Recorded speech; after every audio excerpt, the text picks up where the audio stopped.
All right, let's get this show on the road here. Of course, to start out, we want to thank our sponsors, Coors Light, Red Bull. This is obviously not where I wanted to be sitting in front of you guys after a second loss, but this is where we are. I think our players played well. I think there's some area where we have some holes, and this game to help us find those so that we can improve from here on forward. This is a really tough one. We only lost by 2 points, and we fought hard to come back at the end to get that win, and it just wasn't quite enough.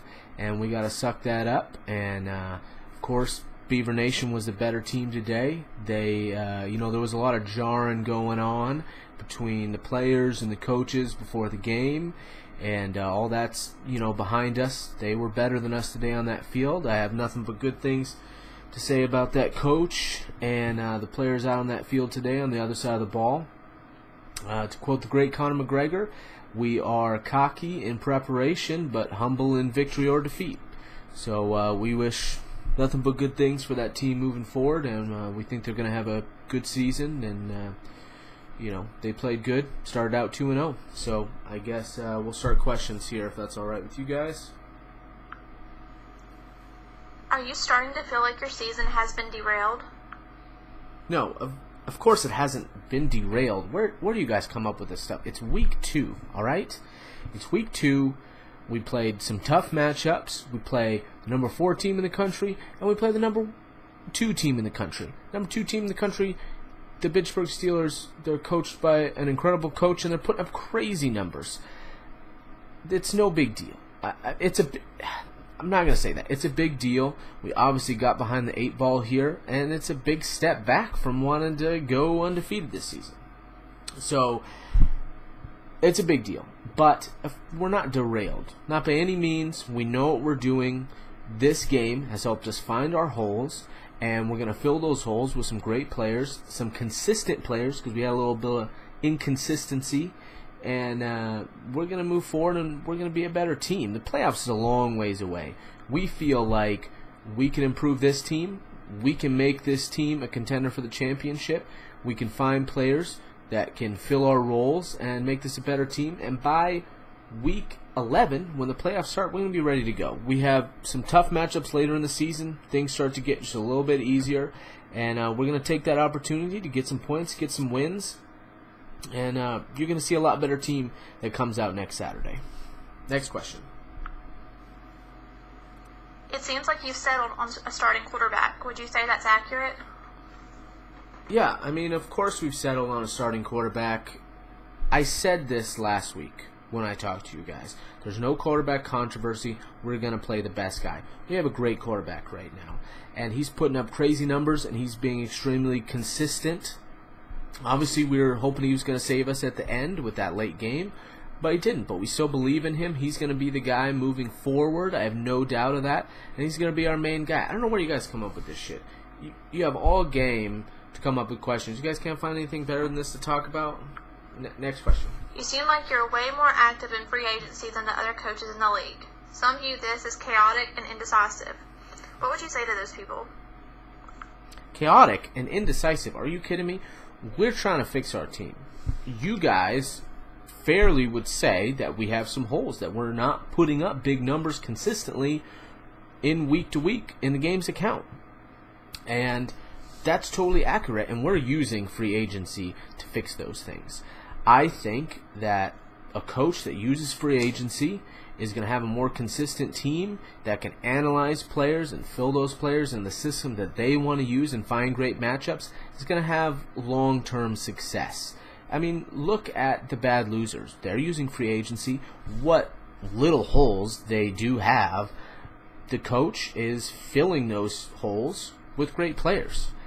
We just have more holes than they do. They're putting up crazy numbers, and we need to get our numbers up to be able to win football games. So if there's any other coaches out there that are not using free agency properly, you're going to see that start to pay dividends later on in the season. It's just week 2, but you're going to start to see that, and they better change their ways, or that you're going to see some other teams that are using it efficiently that are going to be able to make some moves. So I hope there's no other coaches that said that, and it's just you guys talking out there. Next question.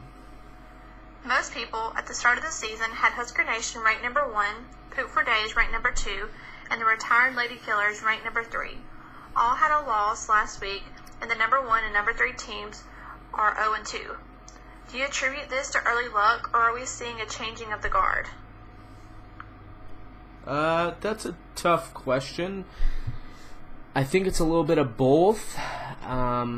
I think that we should have played better tonight. I think that the number 3 team, the number 4 team that are undefeated right now have gotten a little lucky, and they've been semi-consistent, especially Dog's team has been semi-consistent.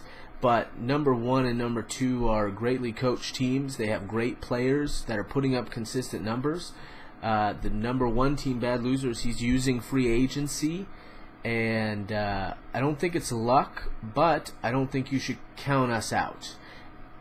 I had, in the first 2 weeks, arguably the toughest schedule. I play the number 2 team and the number 4 team in the country, okay, in the league. You have Poop for Days and Husker Nation. They played each other week 1. That's the champion and the runner-up from last year playing each other week 1. Someone had to lose that game, and if you look back at the numbers, it was incredibly close. By like maybe less than a point or 1 point, incredibly close.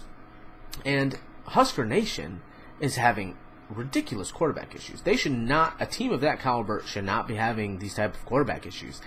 They had their starting quarterback got like 3 points in week 1, and their starting quarterback in week 2 got 7 points. I mean, they could have easily won those games if they had a quarterback who did anything. They could be 2-0, sitting at between the number 1 and the number 3 spot right now. And I may have had the hardest schedule so far, but if you look at week 3, I think that you can make an argument for Husker Nation. He plays the runner-up last year in week 1, and week 3 he plays the number 1 team who's putting up crazy numbers. That's a tough schedule. It's possible that he could have a big spot in the playoffs, a really high spot in the playoffs, but he starts out the season as 0-3. If you start out against really tough competition, of course you're going to lose some of those games, and that means you have a little bit weaker competition for the rest of the season. So he's getting a lot of the hard games out of the way quick, and I have no doubt that he's going to bounce back. I think that Poop for Days had a really bad week last week. He had 2 players that got 0 points. If you're going to compete for a championship, that's unacceptable. And I don't know why that happened, but he definitely needs to fix that. So it's a little bit of both. It's a little bit of luck from the 3 and 4 team. It's a little bit, I don't know if changing the guard is the right thing to say, but 2 of the new coaches are doing incredibly well, and I have a hard time not seeing them stay at the top for a while. But that number 3 spot is wide open. There should be no reason that us or Husker Nation and maybe even Poop for Days can make it in that 3 spot in 3 to 4 weeks. So a little bit of both there. Kind of a tough question. Finally a good question from some of you reporters. Jeez. Next one. If you were a fan, what games this week would you be most excited about? Well, I think there's some pretty good games moving forward. Obviously, you have the Retired Lady Killers playing Lethal Simplicity. Now, you may look at that like, well, these teams aren't very good. They're playing each other. Yeah, but this is a must-win game. We're both 0-2, and we think we should be able to go out there and compete and do really well and put up some big numbers and come out with our first win. But, I mean, they want to win too. These boys are going to come out fighting. They're going to come out prepared, and that's going to be a good game. But we really need this win. We're really starting to get behind the curve, although it's, like I said, that number 3 spot is wide open. You lose another game or 2 towards the start of the season, and it's not looking so wide open anymore. You got the Bad Losers, number 1, playing the 2-time champion. I think that's going to be an interesting game.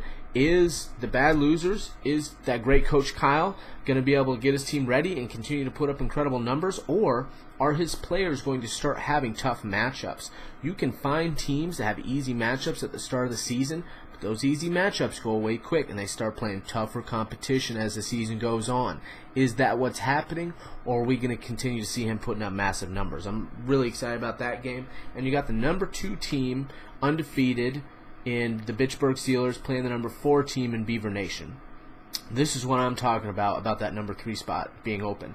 One of those undefeated teams is about to go down, and that's going to be one that everyone's going to want to watch. So hopefully next time you guys start this questioning with better questions like you ended it with instead of that shit you started out with. I'm going to get these guys prepared. We're going to have a great week next week. All right, it was great talking to you all. We're done. Have a good night.